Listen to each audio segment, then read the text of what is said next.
Hello friends, welcome back. I am Divyarekha Maharana, Assistant Professor in the Department of ECE, St. Peter's Engineering College, Hyderabad. In my previous lecture, I have discussed about the generation of microprocessor, 8086 microprocessor and its pin diagram. Today I am going to discuss about the architecture of the 8086 microprocessor.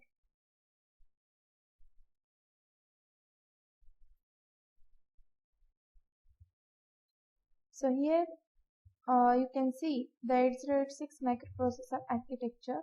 Now see, this is the divider line which divides the architecture into two units. You can say these two units work as pipelining function.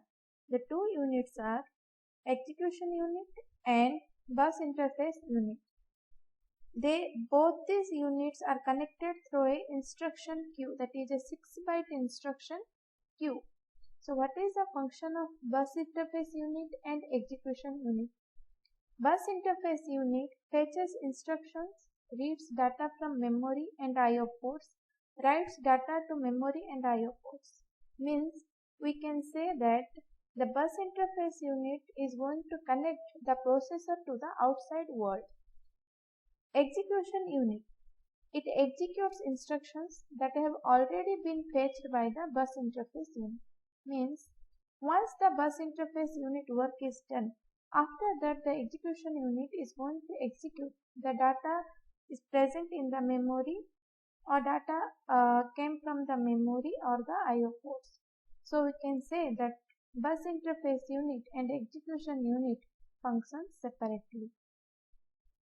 Now we will discuss one by one.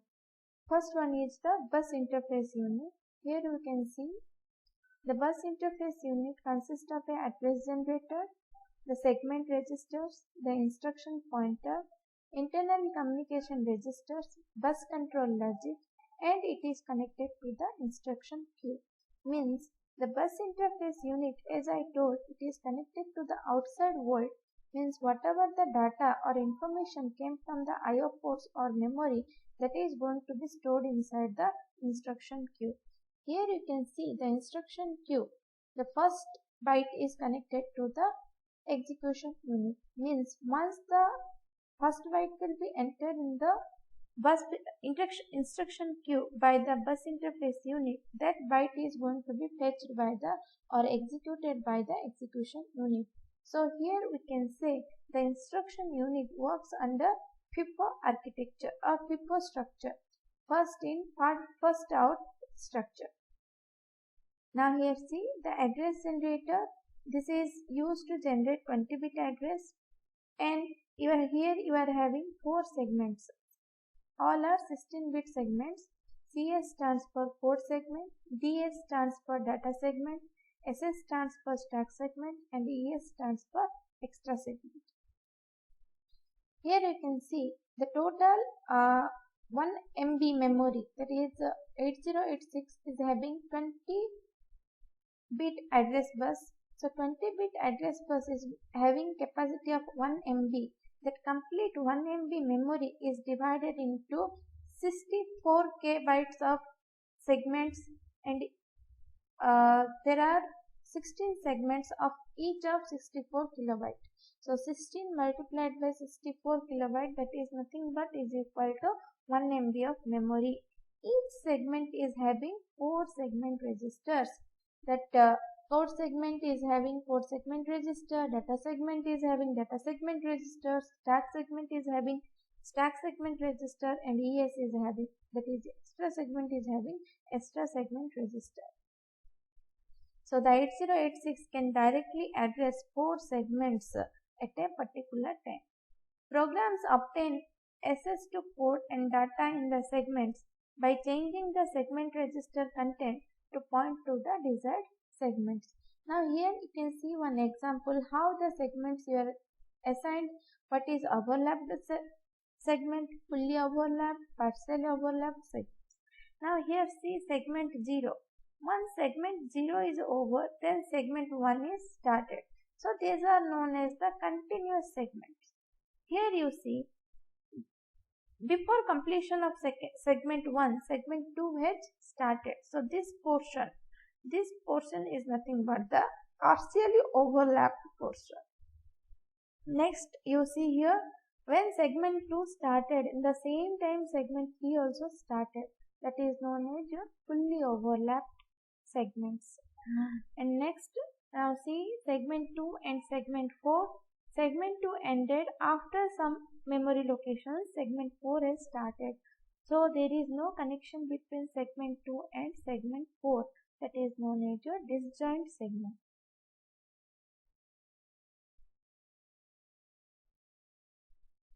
Now come to the segment registers. As I said, there are 4 segment registers. We will discuss one by one. And remember, all the segment registers are of 16-bit length. So first one, come to 4 segment register. 4 segment contains the base or start of the current 4 segment. Instruction pointer contains the distance or offset from this address to the next instruction byte to be fetched. In 8086, the memory is divided in memory has been segmented. Segmented means the 20-bit memory has been divided into segment address as well as offset address. So to calculate the physical address, you need both segment address as well as the offset address. The segment address is stored in the segment register, whereas offset address is stored in IP, in 4 segment register. The offset address is going to be stored in different registers based on different segments. So by the segment register content and the offset register content, the physical address is going to be calculated. So how it is going to be calculated? If you will go for binary operation, then the segment content is shifted left by 4 bits, and then the 16-bit content of instruction pointer is added, or the 16-bit offset is going to be added to calculate the physical address. If it's hexadecimal, then it is multiplied by 16. If it is in decimal, means it is going to be multiplied by 10. Then you have to add the 16-bit content of the offset. Next is your data segment register. Again, the data segment register is a 16-bit. It points to the current data segment.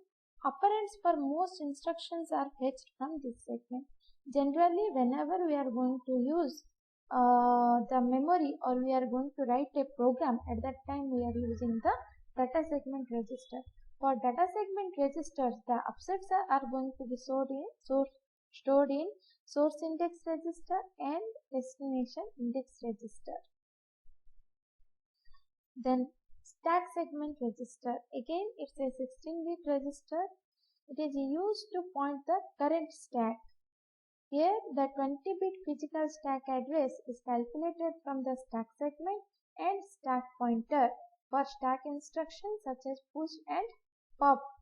Here, the offset is going to be stored in the stack pointer or base pointer. Extra segment register. Extra segment register is also a 16-bit register. It points to the extra segment in which data is stored.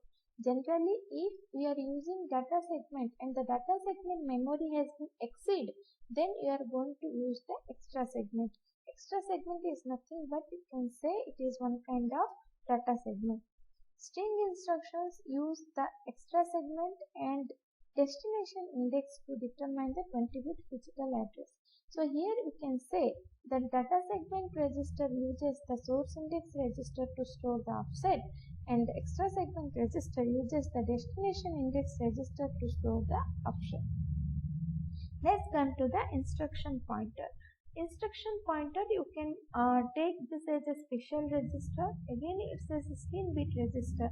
Why this instruction pointer is used? Instruction pointer, or we can say in 8085, it is also known as the program counter. The function of instruction pointer or the function of program counter is to hold the address of the next instruction to be executed. So its content is automatically incremented as the execution of the next instruction takes place. Now come to instruction queue. As I told, both the bus interface unit and the execution unit works under pipelining structure. So in instruction queue, the data bytes are going to be stored by the bus interface unit, and from that instruction queue, the execution unit is going to take the data for the execute purpose, and the instruction queue works under FIFO structure, first in, first out. Next, we will discuss about execution unit. Now here you can see the left side of the architecture is the execution unit, which consists of the ALU, that is arithmetic and logical unit, which is used to perform the 16-bit arithmetic and logical operations, a 16-bit flag registers, some temporary registers, internal control system, and you are having some general purpose registers. The general purpose registers consist of AX, BX, CX, DX. All are 16-bit registers, and these registers also can be used as 8-bit registers, that is AH and AL, or BH, BL, CH, CL, DH or DL. H stands for higher byte, L stands for lower byte. Means if AX register contains the bits from A0 to A15, then AL contains the bits from A0 to A7, and AH contains the bits from A8 to A15. That is same for DX, CX and DX register. And next is the index register, that is source index and destination index register. As I said before, that the source index register is used to store the offset in the data segment, and destination index register is used to store the offset in extra segment. Base pointer and stack pointer, as I told, these are the pointer register. These are used to store the offset in the stack segment. Now we will discuss individually each register. What is the function of each register? Now see, come to the AX register, or which is known as a accumulator. So it is a 16-bit register. It is consist of two 8-bit registers, that is AL and AH, and combiningly it is known as AX. AL in this case contains the lower order byte of word, and AH contains the higher order byte. The I/O instructions use the AX or AL for inputting or outputting 16 or 8-bit data to or from an I/O port. Multiplication and division instructions also use the AX or AL. So we can say all the arithmetic, logical, I/O instructions, whatever the operations are going to be performed, it is going to be performed with the help of accumulator or register AX. Next, we will discuss about register BX. It consists of two registers, BL and BH, each of 8-bit. Combiningly, it is of 16-bit and called as register BX. So BL is nothing but the low order register, and BH is the higher order register. This BX register is the only general purpose register whose contents can be used for addressing the 8086 memory. Means you can take BX register as a memory pointer. All memory references utilizing this register content for addressing use data segment as the default segment register. So when you are going to use BX register to store offset, at that time data segment is going to be used as the data segment register. Next, come to the register CX, or which is known as the counter register. Again, there are two 8-bit registers, CL and CH, lower byte register C and higher byte register C. Combiningly, these are used as a 16-bit register CX.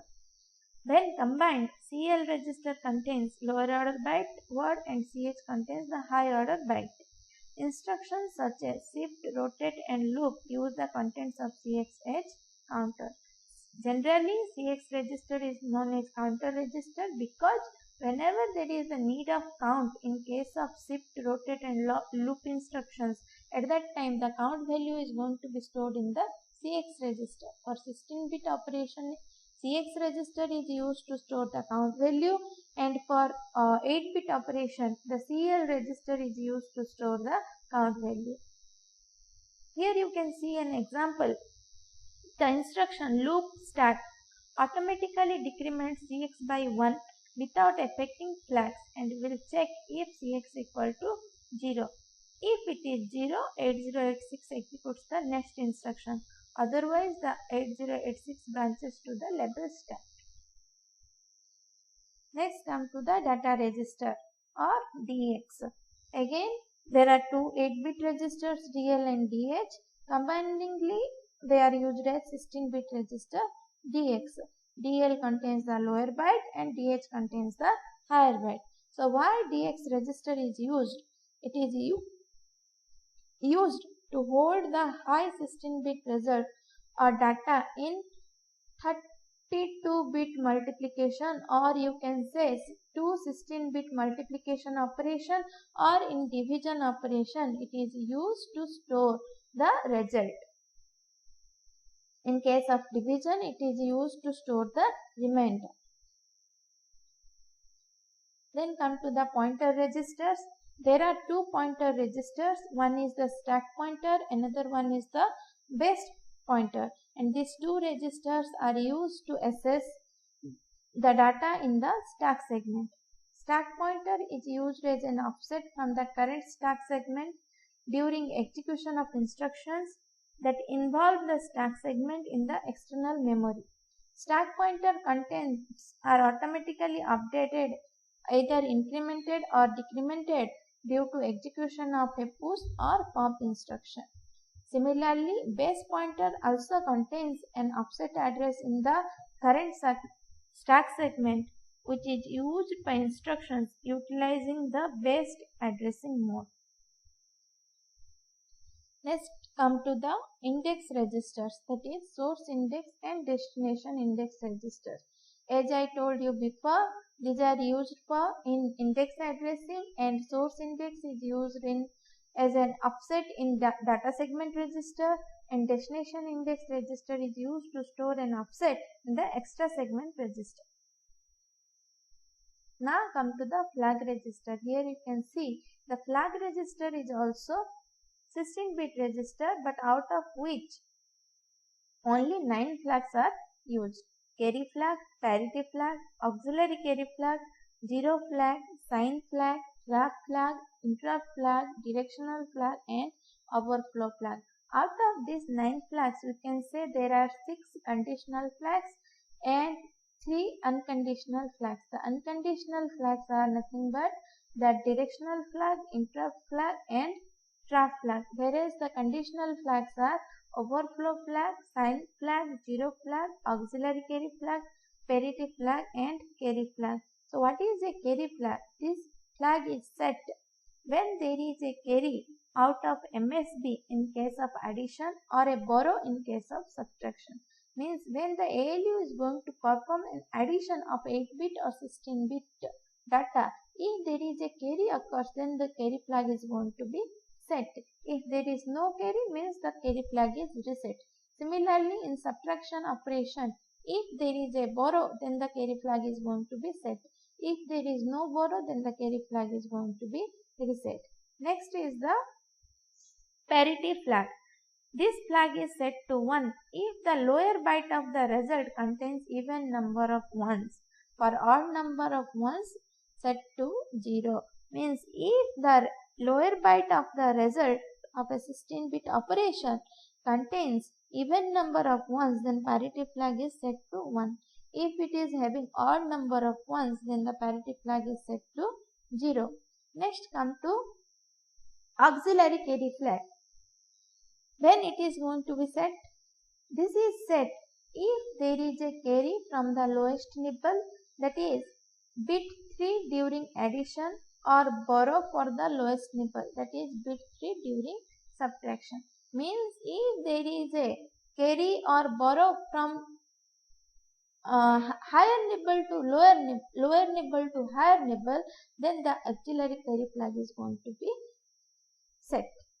Then zero flag, if the result of an operation is 0, then the 0 flag is set or else reset.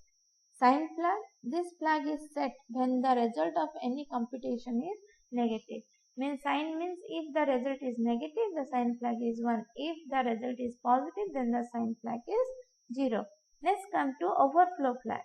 This flag is set if an overflow occurs, that is, if the result of a signed operation is large enough to accommodate in a destination register, the result is of more than 7 bits in size in case of 8-bit signed operation and more than 15 bits in size in case of 16-bit signed operation, then the overflow flag will be set. This is one condition, or we can say if there is a carry into the MSB is equal to carry out of the MSB, then the overflow flag is set. If carry into the MSB is not equal to carry out of the MSB, the overflow flag is reset. So these 6 flags are nothing but the conditional flags. Next come to the unconditional flags, that is the direction flag, trap flag and interrupt flag. So first come to direction flag. This is used by string manipulation instructions. What are string manipulation instructions? We will discuss in my upcoming lectures. If this flag bit is 0, the string is processed beginning from the lowest address to the highest address, that is in auto incrementing mode. Or if this flag bit is 1, means it is in auto decrementing mode. Next, interrupt flag. It causes the 8086 to recognize external mask interrupts. Clearing interrupt flag disables these interrupts. Means if you want an interrupt in the processor, then the interrupt flag must be reset. If it is set, means no interrupt can send request to the processor. Then trap flag. If this flag is set, the processor enters the single step execution mode by generating internal interrupts after the execution of each instruction. Single step execution means one by one each instruction is going to be executed and the result is going to be provided. It's not like all the instructions of the program will be executed and the result will be provided.